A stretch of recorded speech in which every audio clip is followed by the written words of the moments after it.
আপনারা তো গভীর ষড়যন্ত্রের শিকার হয়েছেন। কিসের ষড়যন্ত্র স্যার? কিসের ষড়যন্ত্র স্যার? আমি একজন ডাক্তার, ডাক্তার মোহাম্মদ নজরুল ইসলাম খান। আমি সত্যি বলছি, আপনারা বড় ধরনের ষড়যন্ত্রের শিকার হয়েছেন। কি ষড়যন্ত্র স্যার?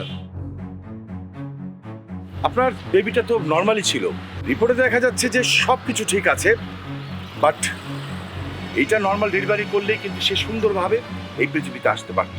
কিন্তু ক্লিনিক ব্যবসার জন্য, হাসপাতাল ব্যবসা করার জন্য তারা আপনাদের বেবিটাকে সিজার করেছে।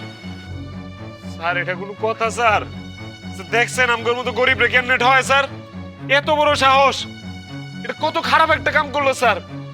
আমি গরিব মানুষ, আমার প্রত্যেকটা টাকার তো হিসাব আছে স্যার।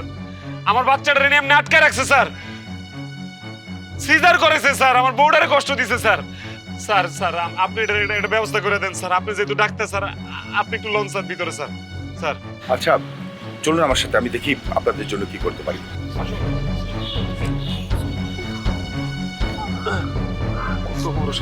তুমি আস্তে আস্তে আসো, আমি যাই। স্যার